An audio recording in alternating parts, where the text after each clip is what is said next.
Bonjour, très heureux de vous retrouver encore une belle semaine. Il y a quelques instants sur ce plateau, on vous en fera part d'ailleurs dans la médiasphère. On faisait des pronostics sur le deuxième tour et vous allez voir, ils sont saisissants. Toujours plus d'images de son pour commenter l'actualité au programme de la violence, des coups bas, des peurs, des pleurs. Le tout à 20 jours du premier tour. On vous expliquera pourquoi chez Emmanuel Macron on craint le going dirty et pourquoi chez Mélenchon on pense au premier tour. Mais tout de suite, direction la planète Marseille. J'ai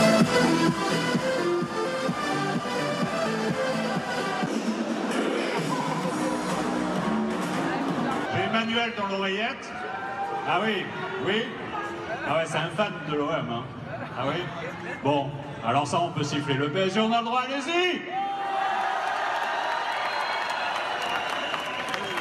Qui saute pas n'est pas Marseillais. Ouais. Qui saute pas n'est pas Marseillais. Allez, allez. Et je vous en propose une autre. Qui saute pas n'est pas Macron. Qui saute pas n'est pas. Mesdames, messieurs, un tonnerre d'applaudissements dans Emmanuel Macron.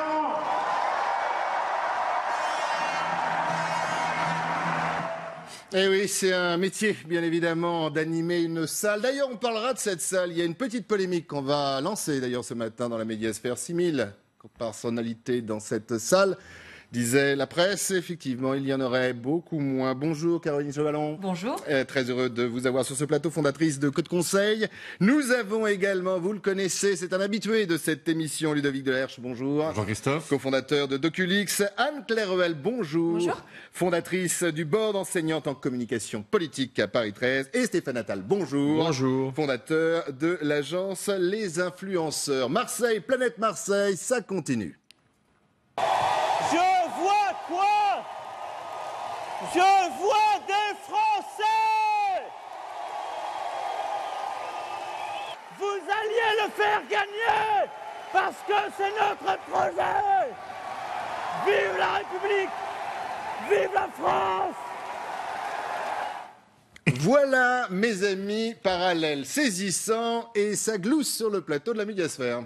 Ah mais c'est magique. En plus moi j'ai regardé hier, j'étais un peu fatigué, je dois l'avouer, j'ai eu un week-end un peu dense. Et en fait au départ j'étais persuadé que c'était le lancement de la saison 2 de Marseille de Netflix avec Magimel qui était dans un numéro pathétique d'Enfants du pays avec des fausses expressions, des faux accents, Et de etc. Pardieu, c'était qui l'ambianceur de salle qu'on a vu tout à l'heure? Ah mais c'est magique. On est dans Malaise TV en permanence. Enfin, c'est intéressant en fait, parce qu'on savait qu'il tiendrait pas la distance, on l'a dit à plusieurs reprises, on s'est même fait taper dessus pour l'avoir dit plusieurs sur ce plateau notamment où on est dîné. Et là, ça y est, on voit que ça tient pas et que quand on n'a pas de conviction et quand on n'a pas de projet, qu'on est que dans les postures et dans l'empilement de postures marketing, ben non, on fait pas sauter une salle, non. Il nous a fait une belle François Fellman là. Alors justement, parlons de cette salle et de communication. Les acteurs de la communication sont là. On a souvent parlé de télé-réalité. Là, si on parlait juste 2 secondes de communication informelle, qu'est-ce qu'il raconte? Il a pastelisé la campagne. Il y a du rose, du jaune, du bleu ciel. Donc tout est beau, tout est gai, mais c'est plus de la télé-réalité. On est revenu à Hélène et les garçons. C'est le plateau d'Hélène et les garçons, c'est la cantine de la fac. Lui, il est au milieu de tout ça comme un évangéliste, c'est ce qu'on disait tout à l'heure, en train de hurler comme un gourou, mais il est presque effrayant. Et parce que dans le montage, on avait le premier meeting emblématique d'Emmanuel Macron, et là, celui de Marseille samedi, idem. Mais sur le plan de la communication, c'est presque effroyable parce que finalement, tous les atouts qu'il avait au début de la campagne, la jeunesse, l'empathie, le désir de changement, il les a cachés derrière cette gadgetisation de la campagne qui fait qu'aujourd'hui, franchement, moi j'ai regardé tout le meeting hier soir, je l'ai regardé sur YouTube pour être précis, mais je me suis endormi. Il n'a strictement rien annoncé d'intéressant. C'est terrible pour lui. Et en même temps, il y a une logique parce qu'en fait, Emmanuel Macron a construit sa campagne sur de la pédagogie.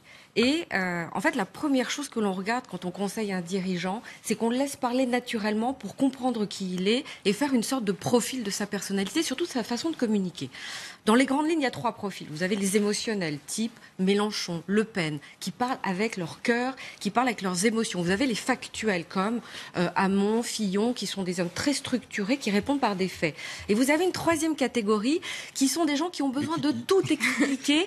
On appelle ça plutôt les narrateurs. Et Emmanuel Macron est un narrateur. Et là, il est en train de jouer... avoir une prestance, je vous suis, et une voix pour narrer. Voilà. Et il est en train de jouer contre nature, parce qu'il ne faut pas oublier que c'est un homme très introverti. C'est pas un communicant naturel, Emmanuel Macron. C'est un Donc, si je vous introverti. suis, c'est quelqu'un qu'on a fabriqué. Et là, aujourd'hui, il a surtout une gestuelle qui nous rappelle un autre requin. Il s'est mis en scène par l'apprentissage du théâtre depuis tout petit. Et petit à petit, c'est un homme qui travaille énormément, qui est très intelligent, qui apprend vite. Donc on l'a formaté pour des discours. Il est dans sa zone de confort. Il explique son programme qu'il connaît par cœur. Là, il change de ton parce que maintenant, on est à 3 semaines. Il est en tête, donc il a une très forte pression. Et il doit attaquer. Il ne sait pas attaquer parce que quand on attaque, il faut vraiment relâcher ses émotions. Moi, je pense que non, mais dès qu'il a une attaque, ça sonne faux. Mais je crois qu'on est entré dans l'ère post-politique là. Je crois que c'est un fait. C'est-à-dire qu'on a devant nous. C'est quoi l'ère post-politique ? On a un télé-évangéliste, on le disait aussi ensemble. C'est-à-dire qu'on a quelqu'un qui est en fait un manager. On est dans un grand team building. Il y a des équipes rouges, vertes, bleues. Sortons les post-it. Allez, levez-vous tous ensemble. C'est le candidat. Et on s'applaudit. Et on s'applaudit. On n'a pas de slogan. On a Emmanuel Macron président. Point barre. Il n'y a pas le programme. Certes, il est développé, sauf que c'est un peu pour séduire un peu tout le monde. C'est-à-dire que c'est vraiment du marketing politique. Chacun va retrouver très bas étage, pardon. De très bas étage. Chacun va on a retrouver ce atteint qui ce compte. week-end. Est-ce que vous pensez ça ? Est-ce qu'on a atteint ce week-end les limites et du personnage et de la communication en politique ? Moi, je pense parce que quand on regarde sa gestuelle, uniquement sans écouter, faites l'exercice, il imite Nicolas Sarkozy. Il bouge les épaules, il bouge la tête comme ça. Il a la gestuelle de Sarkozy. On a l'impression qu'il a Et vous pensez que ça a été programme étudié de Hollande, la gestuelle de Sarkozy. En gros, c'est une sorte de synthèse. Emmanuel Macron, c'est un produit, je suis tout à fait d'accord avec ce qui a été dit, c'est un produit qui a été fabriqué. Il est probablement le jouet ou la marionnette de quelqu'un qui aurait aimé pouvoir se présenter, mais qui malheureusement n'en a pas pu. N'a pas On va y revenir. C'est donc le nom que vous avez prononcé, mon cher Christophe. Et finalement, il prend un petit peu de chacun. Mais au fond, ça donne quoi ? Ça donne rien. C'est pas un produit. On parlait de marketing. C'est un trou noir. On a une marketing. Alors évidemment, on va en avoir des problèmes à la médiasphère. On va voir. Toutes les composantes politiques, on est mort. C'est-à-dire que c'est ça, c'est une espèce de force, mais il n'y a rien, c'est un candidat de synthèse, voire un artefact pur et dur, quoi. Un artefact. Non, mais c'est le triangle des Bermudes, je suis d'accord. C'est ça, c'est le triangle des Bermudes. Et il retire de toute matière les choses. Après, et j'en souris d'habitude, je suis plutôt en colère parce que enfin. Oui, c'est vrai. Là, vous avez l'air pas résigné, mais parce qu'on va pas se raconter de bêtises. Ce type est dangereux. Il est dangereux, son programme est dangereux. Et quand il attaque le Front National, c'est la seule chose sur laquelle il a raison de dire que c'est le candidat qui est le plus frontal avec le Front National. Parce que c'est le candidat le plus populiste, avec le programme qui se rapproche le plus. Sa mesure économique phare a été vendue par Jean-Marie Le Pen 2 fois de suite et par sa fille ensuite. Mais donc, il est dangereux pour le Front National parce qu'il il est dangereux pour nous, pour les Français. Oui, mais il est dangereux pour le Front National et c'est pour ça que Marine Le Pen le combat comme ça. Et c'est pour ça que dans une hypothèse de second tour, Macron-Le Pen, il est donné vainqueur. C'est parce que finalement, il est beaucoup plus politiquement correct et tout le monde va voter pour lui si jamais on se retrouve dans cette hypothèse. Son front républicain, c'est surtout aussi parce qu'il a aussi pas grand-chose à vendre derrière et que c'est. Alors, si vous êtes d'accord, mes amis, nous allons continuer parce que c'est un peu notre but dans cette émission en images. Toujours Marseille, décidément, il s'est passé beaucoup de choses ce week-end à Marseille. Toujours Emmanuel Macron, mais autre contexte. Regardez. Aujourd'hui, et comme on dit ici, on craint des gains. Les Français, ils sont bons. Je dis pas bonjour à moi. Oui, j'ai jamais dit un truc comme ça. Ne me touchez pas. Vous êtes trompé. Ne me touchez pas. Ne me touchez pas. Ne me touchez pas. Lève ta main, mon frère. Ne me touche pas. Vous dites que les Français, c'était bon à rien et vous venez là. Non, vous avez dit que les Français, c'était bon à rien. On est d'accord ou pas ? Je n'ai jamais dit ça. Vous ne passerez pas. On n'a jamais voté, on votera pour que vous ne passerez pas. On est bon à rien et ne venez pas nous voir à Marseille. Je ne viens pas en Marseille parce que c'est pas seulement vous, Marseille. Ne venez pas nous voir. C'est vous qui êtes bon à rien. Vous n'avez rien fait. Pendant le quinquennat, vous n'avez rien fait, vous êtes bon à rien. Et voilà. Et donc, il est donc l'héritier du quinquennat. Mais oui, mais les Français sont intelligents, ça fait plaisir de voir ça. C'est que les gens sont intelligents. Par contre, c'est là où on voit le danger, c'est qu'il dit D'habitude, on vote pas, et là, on va voter pour pas que vous passiez. C'est-à-dire que vous votez pour qui? Oui, c'est ça. Et c'est là où il y a un vrai danger. C'est là où il y a un danger. Mais ce monsieur, comme vous le dites, il a dit tout haut ce qu'on est en train de dire ici dans cette atmosphère feutrée. Il est le candidat de la suite. Il est le garant de la continuité du programme de François Hollande. Et je pense qu'il a eu vraiment tort de s'afficher avec des soutiens qui sont des soutiens qui l'institutionnalisent. Il avait une stratégie de rupture. Il a été parfois victime de ses soutiens, notamment le dernier la semaine dernière. Non mais enfin, ses soutiens, quel soutien? Enfin, il ratisse large. Attends, Delanoë. Non mais c'est ça. Enfin, Delanoë, ça me rappelle Le Drian, de Clichy. Enfin, on va arrêter de Manuel Valls. Le Drian, Manuel Valls, c'est qui? Enfin, c'est toute la Hollandie. Toute la Hollandie. Pas seulement. Mais d'où l'image à Estrosi, ce d'ailleurs. monsieur en question là, il se rappelle de ça. On va y revenir sur cette image parce qu'elle a fait couler beaucoup d'encre. Alors des attaques, il y en a eu. Je vous le disais, des pleurs, l'idée quand même de rendre coup pour coup entre les candidats. Et puis il y a cette image. Stéphane Attal essayait de la dessiner, voire de la contourner. Eh bien, on l'a, une image d'ailleurs, un nom aussi. C'était milieu de semaine dernière. Elle venait de François Fillon. Il a continué autre meeting. C'était en Corse. Écoutez. Il faut faire éclater notre volonté d'alternance.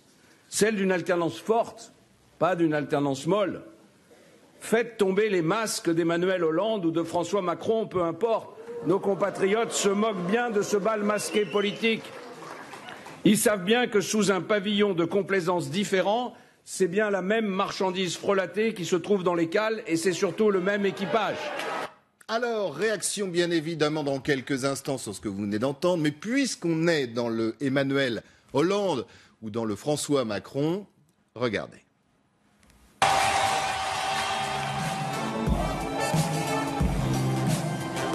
Bonjour à vous. Bonjour Marseille. Amis des Bouches-du-Rhône, amis de Marseille. Ville de mon cœur, je vois les Arméniens. Je pense aussi aux Italiens. Les Italiens. Aux Comoriens. Les Comoriens. Les Algériens. Algériens, Sénégalais. Je vois les Maliens. Les Sénégalais. Les Maghrébins recrutés dans les villages. Les Marocains. Les Tunisiens. Et je n'oublie pas tous les autres. J'en vois des tas d'autres que je n'ai pas cités. Mais je vois quoi? Voilà Marseille. Je vois quoi? Je vois des Français. J'aime Marseille parce que j'aime la France. Voilà, une séquence réalisée sans trucage. Il ne s'agit simplement que de montage. Commentaire pendant justement, autant tout vous dire, c'est la franchise dans la médiasphère de Ludovic Delaherche. Il ne voit quoi? Il ne voit plus rien. Voilà. Non, mais sur la réaction des comédiens. Mais sur la réaction de Fillon, mais c'est quand comme quoi même... une stratégie de communication a ses limites. Elle a ses limites, sa stratégie de communication, et tout commence à s'effriter. Moi, j'ai lu quelque chose qui m'a interpellé ce week-end, c'est qu'il paraît qu'il est coaché par Mimi Marchand. Je ne sais pas qui était Mimi Marchand. C'est quand même une femme... Expliquez aux téléspectateurs qui est Mimi Marchand. Alors, Mimi Marchand, c'est une femme qui quand même donne toutes les images pour les paparazzi, de paparazzi dans la presse People. Et il semblerait, ça a été relaté par Vanity Fair, que Brigitte Macron était à un dîner avec Xavier Niel. Elle s'inquiète sur l'affaire de l'homosexualité de son mari. Xavier Niel lui dit, mais il faut absolument que tu sois coaché par cette femme. L'équipe de Macron tremble. Et en fait, c'est une femme qui a conseillé à Brigitte Macron de poster, de faire la couve de Paris Match en maillot de bain. C'est aussi elle qui a conseillé à Macron de mettre des banderoles, des couleurs un petit peu sur scène. Elle lui a dit quitte ton pupitre, il l'a pas fait. Elle est au premier rang de tous ses meetings. Mais et elle danse comme on l'a vu à Marseille. Et elle danse. Ça veut dire qu'Emmanuel Macron est coaché quand même par quelqu'un une folle et quelqu'un qui lui fait travailler sa voix. C'est quelqu'un, on lui a appris à parler marseillais en 48 heures et on voit bien les limites de sa communication. Oui. C'est mal passé. Il a très mal dit, franchement. C'est ce qu'on appelle un flop, mais quelle erreur de com. C'est du basique, quoi. On ne peut pas employer l'expression d'une région dans laquelle on va si on est décalé par rapport à cette expression. Il est en décalage complet. Il sait même pas ce qu'il dit. La référence à Ayam, il ne comprend pas ce qu'il dit. Il ne comprend pas. Oui, alors il y a cette référence le message qu'il veut à Ayam. complètement raté cette référence à IAM. Donc c'est vrai que moi je vous rejoins totalement. On a l'impression que bon, la prochaine fois, s'il va à Reims, il va faire de l'électro. S'il va à Toulouse, il va faire du ska. Enfin, on se demande un peu ce qui. Il va parler champagne à Reims. Il va pas. Ouais, c'est exactement. Voilà. Il n'a pas parlé football, par contre, il a eu tort. Oui. Non, mais il y a l'histoire de Ryan, l'écharpe c'est plus quand grave. même du PSG, jetée à la foule en disant, il l'avait déjà fait, d'ailleurs Emmanuel Macron, que son équipe de cœur était l'OM. Mais ça, c'est nul. Il aurait pu parler football bien autrement. Je veux dire, Non, mais il est obligé la de faire ça. religion marseillaise, c'est le football. S'il avait voulu créer de l'empathie, il aurait dû faire autre chose sur le football. C'est là où moi, je veux dire, on parle politique, mais on parle communication ici. Oui. Et donc, il faut raisonner uniquement en termes de communication. Quand on attrape les codes. Mais est-ce que justement, alors je vous laisse finir, pardon, Quand on excusez-moi, mais attrape par les rapport à codes ce que disait d'une Caroline, cible, une cible, il faut la travailler. Vous avez la attesté- travaille pas. Enfin, c'est terrible, quoi. Non, mais Il joue le coup de contre l'écharpe, c'est nature. évident. Il joue C'est que vous êtes dans contre une nature. salle. Et Oui, les mais artifices encore une fois, est-ce que c'est lui justement, permettent vous êtes d'avoir des spécialistes de la communication, est-ce que on n'a pas atteint les limites de Non, cette mais en fait, communication le coup de l'écharpe, c'est très significatif et c'est très représentatif. C'est que on est dans une salle où les gens dorment. Moi, j'ai fait des meetings de Macron, on se fait chier. Il y a aucune conviction, il y a rien qui porte. Et donc, quand on arrive à Marseille, quand on balance une écharpe du PSG, c'est censé électrifier tout. Pour réveiller. Ouais. Exactement. Les gens Le sont jeu. censés hurler, etc. Parce que pour réveiller une salle qui en fait s'endort. Parce que vous les réveillez avec quoi? Avec la taxe sur les prestations sociales? Mais non. Donc, Alors en parlant de salle, autant tout vous dire, on va essayer de voir si pendant l'émission on retrouve ces images. On en a trouvé, hein, bien évidemment, mais elles sont difficilement diffusables en termes de qualité pour tout savoir sur cette fameuse salle. Beaucoup dans les médias ont dit, je vous disais en ouverture de l'émission, 6000 personnes à Marseille. En fin de compte, la salle pourrait contenir que 3000 personnes. Et dans certaines images, on voit que cette salle était à moitié pleine, ou au quart vide. En tout cas, voilà. Regardez justement l'image, vous voyez. Mais après, Ça c'en est pour une. revenir- Il y en a d'autres, bien évidemment. On essaiera de vous montrer ça. Rapidement, Il y sur a les le propos, premier front, Christophe. et puis derrière, il y a personne. Rapidement sur les propos par rapport à Ayam. Là, par contre, c'est grave. On peut sourire, rire parce qu'il sera pas au second tour. Maintenant, on le sait, on est tous ravis. Mais par contre, sur Ayam, c'est grave parce qu'on prend un morceau emblématique d'un groupe marseillais, mais qui en fait parle pas que de Marseille. Il parle du déterminisme social, qui fait que quand on est un enfant et qu'on est dans une famille pauvre, c'est beaucoup plus compliqué que quand on est dans une famille riche. Et ce texte est splendide. Il est beau entre cache dorée, cache d'acier, etc. C'est ciselé, c'est du Ayam. Et alors, soit c'est un neuneu qui a juste repris le texte et qui n'a pas été foutu d'écouter le titre, mais c'est vraiment de l'incompétence. Et qui à n'a pas pas compliqué. compris le sens. Soit c'est du cynisme, parce qu'il commence sa phrase par « Non, nous sommes bien tous nés sur la même étoile ». Donc l'air de dire « Ayam, vous avez tort ». Et là, C'est une grosse erreur. c'est une erreur et un cynisme qui là, par contre, est beaucoup plus grave et beaucoup plus indigne, en fait, que simplement Kiki qui fait de la politique. Moi, je vais vous dire, Kiki qui fait de la malheureusement, il est dans la superficialité totale. Mais bien sûr. De tout. Tous les sujets qu'il adresse, il les adresse de façon superficielle. Je suis pas certain qu'il ait vraiment lu le texte de cette chanson sublime tel que vous l'avez Mais non, écrit. pourquoi? Parce Je suis que pas c'est un certain candidat de qu'il l'image. s'intéresse au football. On parlait de l'image Closer, Voici, Gala, enfin tous les magazines People. Et c'est un candidat de l'image. Et de la posture. Et de Non, mais la posture. Il était C'est le un seul candidat de dans la cette campagne couleur. à pouvoir parler aux jeunes. Il a 39 ans. Je veux dire, il est quand même beaucoup plus proche de quelqu'un qui a 25 ans qui va voter pour la première Non. ou la deuxième fois Alors justement, que moi, les il y a autres. quand même quelque chose Et qui il me n'y a que trouble. Mélenchon qui fait ça. Moi, il y a quelque chose qui me trouble C'est sur terrible. sa communication orale. Je regardais C'est à vous, et en fait, la journaliste l'attaque sur le fait qu'il ait accepté de montrer son couple dans les médias. Et il s'énerve, il dit, mais bon sang de bonsoir. Est-ce que vous employez cette expression à 38 ans dans sa communication? Même à qui disait. 50, Non, mais je vais vous dans dire, sa madame. communication, parfois, il dit confirme. naguère. Voilà. Et je trouve qu'il y a un décalage entre sa femme, Mais qui, vous le disiez tout à pardonnez-moi, l'heure, que je Caroline. trouve très belle, Vous disiez- c'est une femme qui est très intéressante, qui ne fait pas son âge, et un homme de 39 ans qui se dit être révolutionnaire, qui veut amener. Mais vous l'avez dit tout à l'heure, etc., Caroline, et c'est qui la emploie un différence entre vocabulaire ce qu'il très est étonnant. certainement et peut-être d'ailleurs et l'image qu'on veut bien lui Et donner. c'est aurait le pu dire packaging, sapristi. on en revient au candidat marketé. C'est on dirait Je un vais le garder. étudiant Dès que je en vais m'énerver, commerce. je vais dire mais bon sang de bonsoir. Mais ça Alors, allez-y. Sapristi. Oui, maintenant on va parler comme ça Aussi. chez vous, Christophe. Bon, il y a de l'image, il y a aussi de la politique, bien évidemment. Toujours Emmanuel Macron, son ennemi François Fillon, règlement de compte entre les deux hommes. On va commencer, bien évidemment, par Emmanuel Macron. C'est devenu un clan qui joue sur la revanche, qui ne promet que cela. Il va venger. C'est un clan aux pratiques inacceptables, qui ne propose plus rien, qui hier encore a fait siffler un représentant de la famille gaulliste. Alors, il joue. Il n'est pas habité. Il n'est pas habité, c'est-à-dire qu'on sent que ce sont des phrases préparées et qu'il ne se les est pas appropriées. Et c'est ça qui dérange, je trouve, à l'image. Il interprète un rôle qui lui a probablement été écrit par d'autres, dont on peut supposer qu'ils sont François Hollande, son épouse et je ne sais qui encore. Mais il interprète un rôle. N'oublions pas qu'il a connu sa femme dans un cours de théâtre il y a déjà 20 ans, 25 ans, et finalement, il n'est peut-être pas autre chose qu'un comédien de planche qui interprète un rôle que d'autres veulent écrire pour lui. Alors, autre sonore à analyser, c'est tout de suite, c'est parti. Je veux que nous soyons le vote du cœur, le vote de l'enthousiasme, le vote de l'espérance, et que nous chassions, loin de cette campagne, loin du pays, le parti de la haine, celui du mépris, celui du repli, et toutes celles et ceux qui nous font tellement honte. Aujourd'hui, et comme on dit ici, on craint des gains.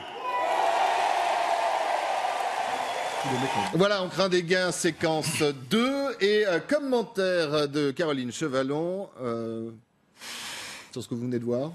On est au théâtre, on regarde une tragédie qui se dessine avec un homme qui a appris à se mettre en scène. Il a appris, pour moi, je signe, je confirme, que pour moi c'est un introverti. Et vous pensez que ça se fracture, pas dans les médias, parce qu'on est là pour en parler bien évidemment, on parlera d'ailleurs des médias dans quelques instants, mais dans l'électorat?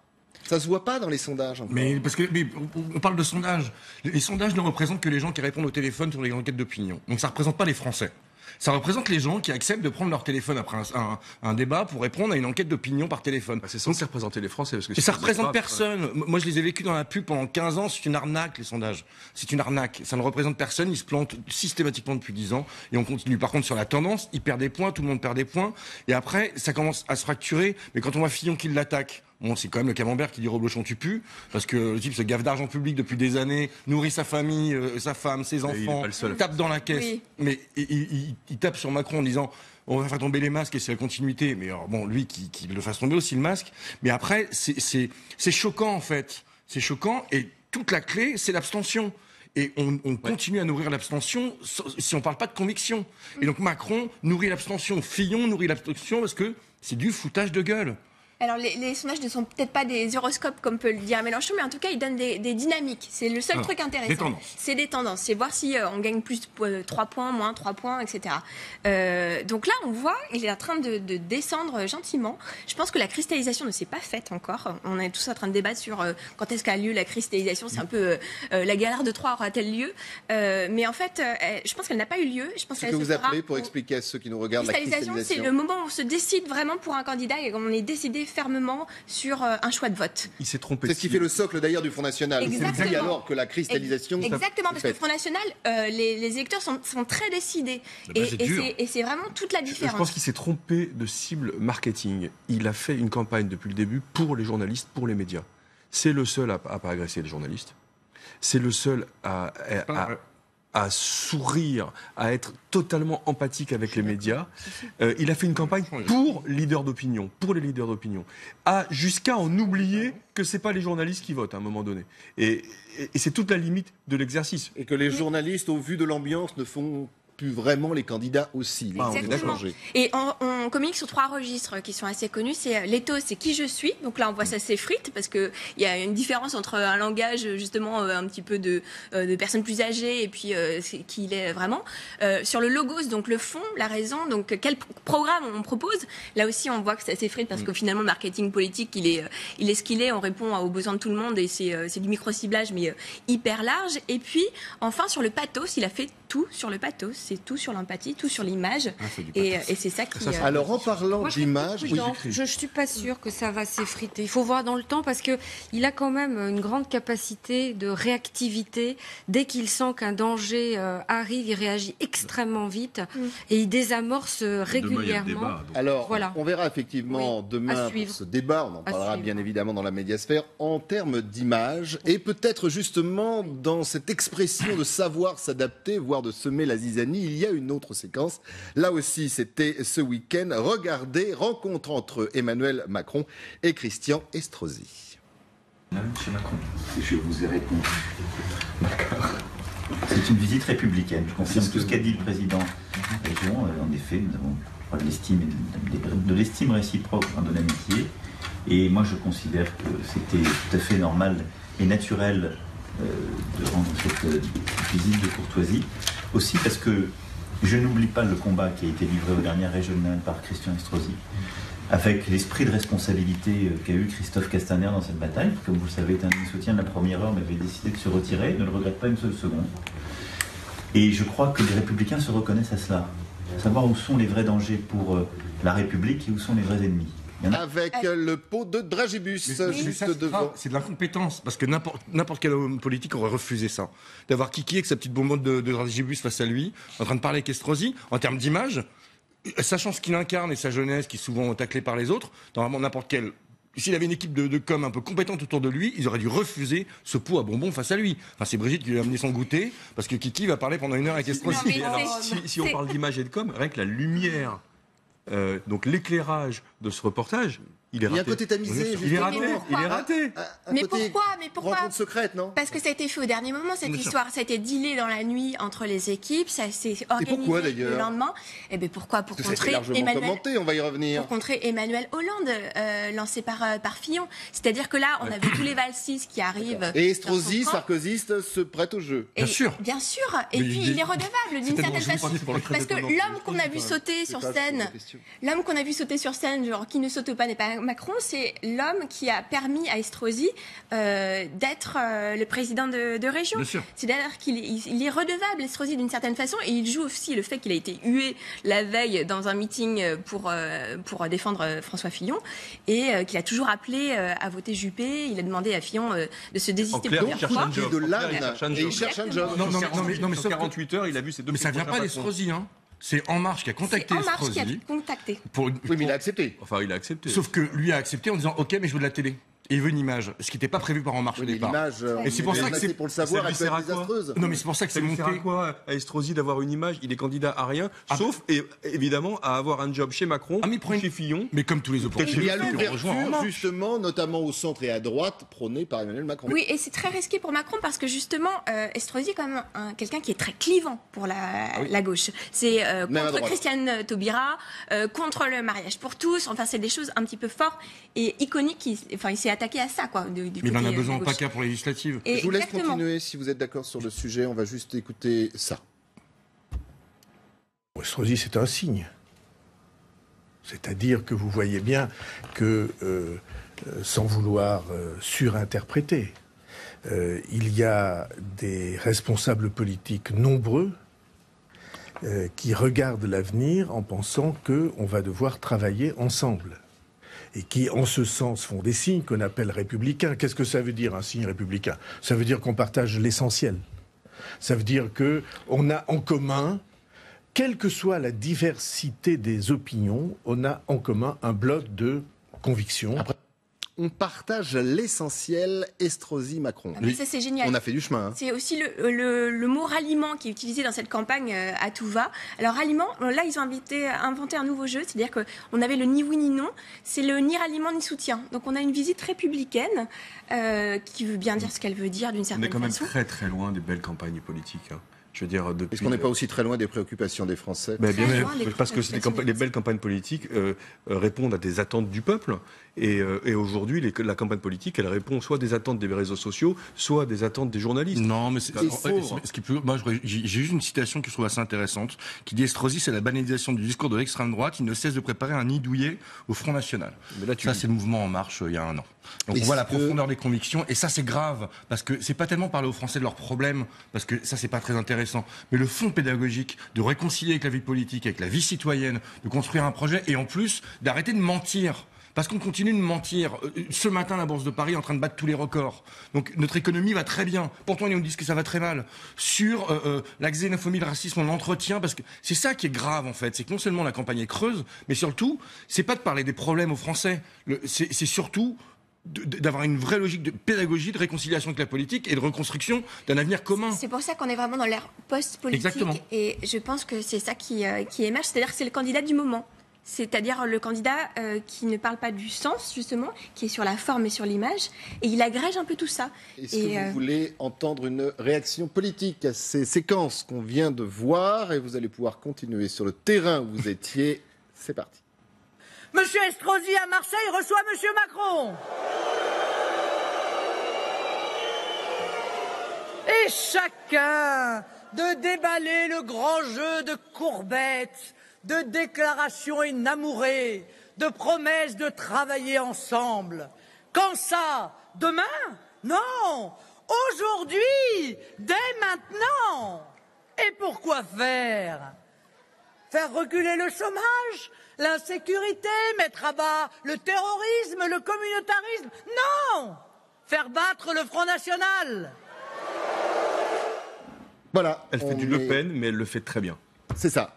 J'allais dire, on est loin de la com, entre guillemets. On est dans le fond. Bah non, elle est aussi dans la com, mais elle en a besoin encore. On n'est pas dans le fond. Elle est à l'école de son père. C'est que de la com, parce qu'elle fait de la on est dans le fond de cuisine du Front National. Exactement, c'est ça. Elle est toujours dans la victimisation. D'ailleurs, je pense que... Sur le contenu, bien sûr, on est dans le fond de cuisine. Mais elle irradie l'écran par rapport à Macron. C'est terrible. J'ai pas du tout envie d'avoir à dire ça, évidemment. Mais elle est super forte, quoi. Elle occupe tout l'écran. Elle est tribun ou tribune, je sais pas comment on le dit au féminin. Mais c'est une Le Pen, c'est une vraie Le Pen. Donc c'est quelqu'un qui est capable d'haranguer les foules. C'est intéressant parce que je trouve que Marine Le Pen, elle a grandi avec la politique et on le voit bien dans les images. C'est-à-dire que quand elle a 18 ans, elle est vraiment la fille de l'adolescente un peu rebelle.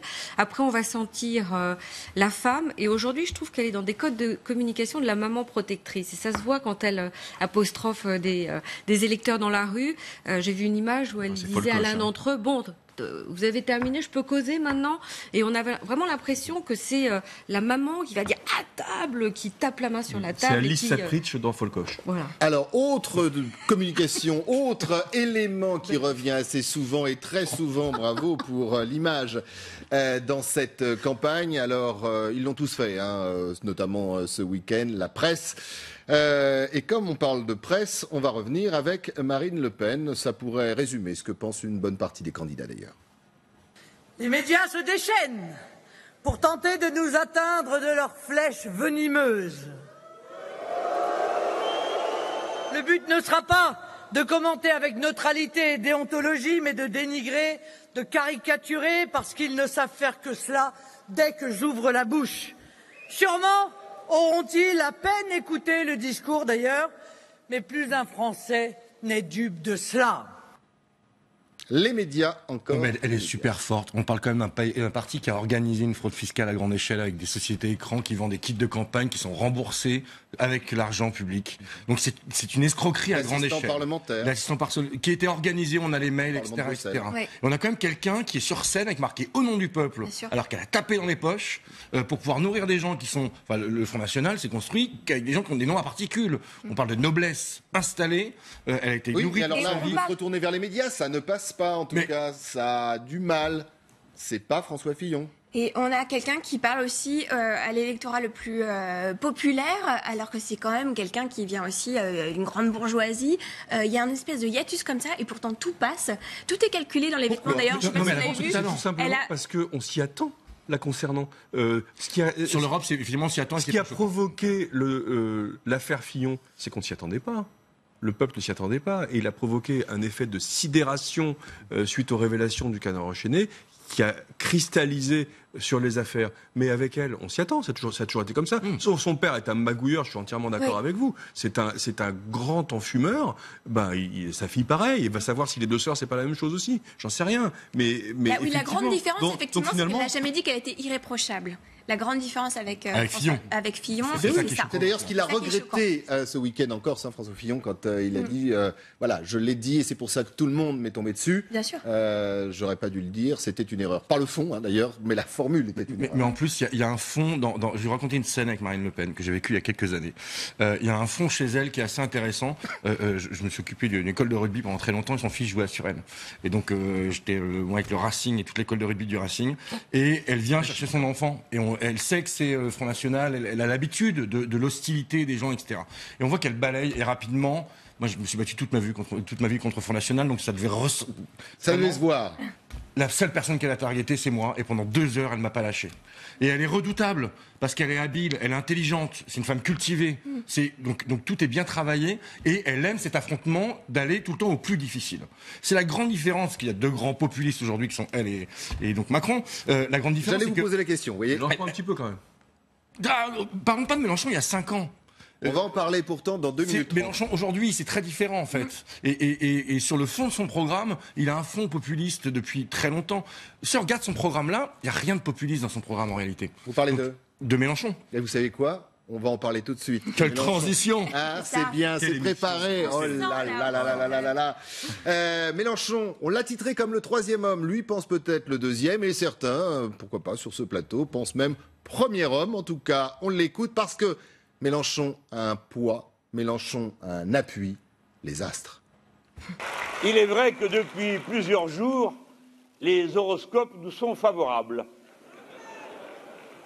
Eh bien, si ça sert à donner du cœur à l'ouvrage, tant mieux. Et il ne faut pas renoncer à l'enthousiasme qui nous saisit à l'idée d'une victoire qui hier semblait impossible et aujourd'hui semble se rapprocher de nous. Alors on va parler fond, on va parler forme, et Stéphane Attal en parlait en regardant les images, en disant les images, le public, les jeunes. Les jeunes, la densité, la compacité de la foule, il parle à des fans. Le dernier qui a été élu par des fans, il s'appelle Trump. Hein. Ouais, mais ça n'a rien à voir. Ça n'a rien à voir quand même. Hein. Ça n'a rien à voir quand même. Là, ce qui est intéressant dans la scénographie, c'est que c'est vraiment du stand-up, quoi. C'est-à-dire Je que tu vois fais quand un même show. ce que veut dire Stéphane Attal, c'est-à-dire que Merci Christophe. ne fait pas un parallèle entre Non, il y a une Mélenchon, mais fort, mais qui est pas sur pour les mêmes ce raisons. mouvement de fond. Oui, mais Et autant tout dire à celles et ceux qui nous regardent, même dans les médias. Mais bien sûr. Mélenchon est en train de séduire. Mais bien sûr. Mélenchon est en train d'avoir un traitement particulier, des Mais- commentaires Il fait particuliers. 3 pages dans le JDD travaille ce ça dimanche. depuis des années. Mélenchon a commencé à aussi pacifier un peu sa communication. Il utilise la communication non violente, donc il Est-ce qu'il fait se fait d'ailleurs, plus c'est une rond. bonne question, je vous pose la question. Il se fait plus rond là dans Voilà. les médias. Est-ce qu'il a une communication, Mais bien vous dites sûr. qu'elle a changé, de gagnant En fait, ou d'homme du 2e non, tour? en fait, je pense que c'est pas qu'il a une. Enfin, il sera au second tour. Vous avez des sondages qui sont faits en face à face, qu'il annonce comme pour les Français, c'est la personnalité. Je le note. Et Il sera au 2e tour. Combien de Je le numéros note. sur 9h44. En fait, la grande différence dans la communication, c'est que Mélenchon s'est aperçu que son personnage nuisait à son propos. Oui. C'est-à-dire que l'homme énervé, grognon, etc., nuisait au fond, parce qu'en fait, le fond de son programme n'a pas changé. Quand on regarde et qu'on remonte en arrière, Il maltraite les dit médias. la même chose. Il maltraite les médias, et donc il a accepté, lui, de se mettre en Et ça peut faire plaisir à son électorat. Et du coup, il rentre dans une posture d'homme d'État. Parce que quand il gomme l'individu pour dire mon projet est plus important que moi, donc vaut mieux que je la ramène un peu moins, même si par moment ça ressort, mais il fait un travail sur lui. Et là, il rentre dans une stature d'homme d'État. Et sans compter le second Mécaniquement. degré. Le second Lui degré, travaille voilà, pour beaucoup de choses intérioriser, alors qu'Emmanuel Exactement. Macron, vous nous l'avez expliqué tout à l'heure, lui travaille pour Extériorise du extérioriser. vide. Donc du coup, Hier, il a eu une C'est- en séquence termes sur de la santé publique. communication, en termes de communication, ils sont totalement opposés. Mais il y a une chose chez Jean-Luc Mélenchon qui est incroyable, c'est que je pense que c'est le seul à vraiment prendre du plaisir. On sent qu'en meeting, il prend du plaisir. Il est en communion avec son public. Parce que c'est pas évident hein, d'un seul coup. Mais contrairement aux autres, il fait une campagne tranquille. Mais complètement. depuis un an, Et il a Il est pas égal à changé. lui-même. Il n'y a pas d'affaire, il n'y a pas d'ennemi, personne ne le trahit. On va Mais parler de pourquoi trahison dans quelques Pourquoi Parce instants. qu'il a un Mais sur socle son de chemin. conviction qui est très ferme, c'est-à-dire qu'il est vraiment très solide sur ça. Il a juste eu l'image à travailler au fur et à mesure, et ça fait même plus d'un Il n'y a an pas d'affaire. qu'il fait ça. Il n'y a pas d'affaire, donc lui, il Et ça continue joue son petit beaucoup dans cette campagne bonhomme de Pas chemin. encore. Et il n'a pas peur Non. des gens. Elle serait déjà sortie à Ouais, 20 c'est ça. jours quand Je pense même. qu'elle a- Non, Premier surtout, tour. surtout, il a une vision, une conviction et un projet à défendre. Donc ça change tout. Ça change tout, notamment dans les meetings, mais sur l'ensemble de ses apparitions, il a un socle et quelque Il a chose même à un défendre. look, regardez la photo, il a même un look. J'imagine que s'il était au second tour ou s'il est élu président, il va y avoir une mode Mélenchon. Il est pas habillé comme les autres. Il a pris des habits de vieux trotskistes. Faut dire ce qu'il est. François Fillon fut un temps avait essayé cette petite veste. Ouais. C'est pas le même prix, mais il a essayé. Elle n'est pas le même prix, en effet. D'ailleurs, il l'a rendu.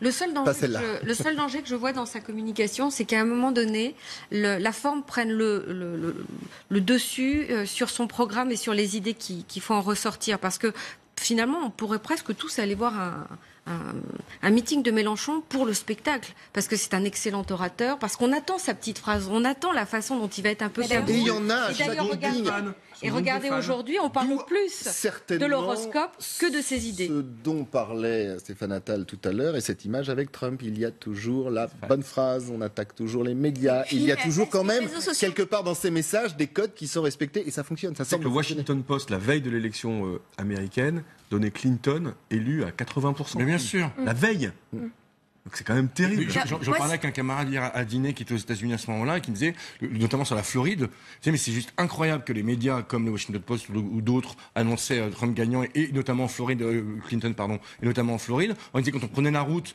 les Américains ils l'affichent sur leur maison pour qu'ils vont voter et sur leur pare-choc. Sur la route, il y avait que du Trump. Donc c'est une espèce d'aveuglement. Et on est exactement dans le même cas. Merci beaucoup Ludovic.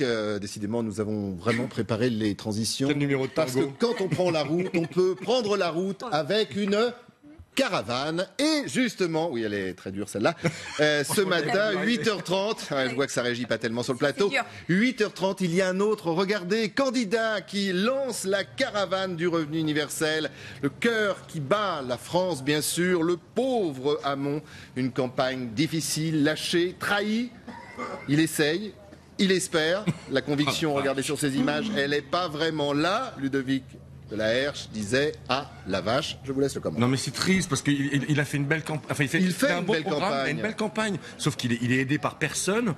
Il est trahi par tout le monde. C'est le seul qui parle d'amour. On en a déjà parlé. Son discours d'investiture, le soir où il est élu aux primaires, enfin il est désigné aux primaires, est magnifique. C'est l'un des plus beaux discours qu'on a entendu depuis très longtemps. Alors prendre des caravanes quand même pour expliquer son revenu universel sur lequel il est revenu, c'est un peu compliqué. Mais il faut qu'il aille jusqu'au bout, qu'il fasse griller des hérissons dans un caddie. Mais c'est la caravane, c'est un principe c'était le principe de Montebourg qui avait fait une caravane comme ça qui circulait un petit peu partout. D'ailleurs, l'idée. Ouais. Mais c'est vrai que l'image est assez désastreuse et en plus là les médias accentuent ça, c'est-à-dire qu'on va voir les gens justement qui sont passifs derrière, l'absence d'animation. C'est des images qu'on a tournées. Oui, mais il y a des images qui sont ressorties aussi dans le back-office des meetings, on le voit un petit peu tout seul et effectivement il fait une campagne tout seul. C'est le seul à faire vraiment campagne en plus, véritablement. Et voilà. Mais on le disait en antenne, c'est le seul aussi. Enfin, c'est l'un de ceux qui fait une belle campagne, une vraie campagne. S'il n'y avait pas autant de trahison, si certains n'avaient pas décidé de régler le sort du PS au-delà d'Hamon. Mais il a été le premier à trahir quand il était dans les frondeurs. Il faut savoir qu'il paye aujourd'hui ce qu'il a lancé il y a 2 ans et demi à peu près. C'est possible que ce soit ça, tout simplement. Il fait effectivement une belle campagne. En tant que candidat, je trouve que c'est un bon candidat. Beaucoup de monde à son milieu, notamment. Il a de vrais sujets, il a de vraies propositions. On peut être d'accord ou pas d'accord, mais en tout cas, sur le plan du marketing, sur le plan du contenu et sur le plan de la façon dont il l'exprime, c'est-à-dire la communication, c'est un bon client. Le problème, c'est qu'il manque d'audibilité, parce qu'il est cassé de l'intérieur, il est cassé sur sa gauche par Mélenchon, il est cassé sur le centre par Macron, et maintenant il est cassé par Valls qui veut récupérer le parti. Et dit-on par François Hollande qui veut l'éliminer. Oui, parce que de toute façon, Macron, Valls et Hollande, c'est pas la même maison. Hein. Et on l'a déjà dit ici, on en a déjà parlé ici, mais ce qui est choquant, c'est que ça reste encore une fois un non-respect démocratique. C'est-à-dire qu'il y a eu des primaires, des gens ont voté, et d'ailleurs il y a un mouvement qui s'est lancé qui est très intéressant, et je l'ai fait, pour aller porter plainte au commissariat pour abus de confiance pour les gens qui ont voté à la primaire socialiste. Ça commence quand Mais ça y est, il y a plus d'une centaine de plaintes déjà qui ont déjà été déposées, on les regroupe, etc. Parce que le Parti socialiste est censé exclure Valls, qui s'est engagé sur l'honneur à suivre le candidat de la primaire. Les gens ont payé pour. Donc si vous avez payé 2 €, je vous invite à aller porter plainte au commissariat de police. C'est Judas. Pour abus de confiance. Exact. Et la plainte est recevable pour qu'on récupère au moins nos 2 €. Et quand derrière, on connaît tous. On va suivre d'ailleurs cette plainte pour l'instant. Vous dites combien? 100 personnes? Il y a un peu plus de 200 personnes qui ont déposé plainte. Et il y a une pétition qui circule. Et il y a aussi une pétition. Quand vous reviendrez la semaine prochaine, on fera le point. On prendra les chiffres, bien évidemment. On connaît tous le spin doctor derrière tout ça. Il a vieilli.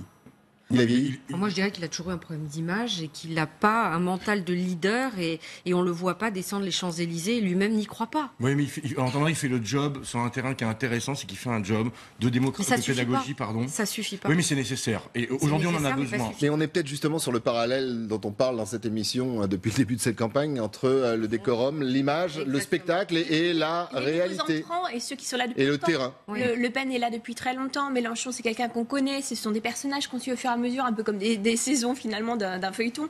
Et là, ils arrivent, ils ont peu de temps pour. Macron aurait c'est comme dû si Hamon, c'était pas son heure. exploser la campagne. Il y avait vraiment quoi faire pour lui. Ouais, pour lui. C'est dommage. Eh bien, nous allons nous quitter sur ces paroles. C'est dommage. Ce qui n'est pas dommage, c'est qu'on se retrouve demain, même heure, même endroit. Ce qui n'est pas dommage, c'est merci à vous de nous suivre. Merci à vous d'être sur ce plateau. Allez, petit coup de pouce à la campagne de Benoît Hamon. On se quitte sur ces images et en chanson. Caravane.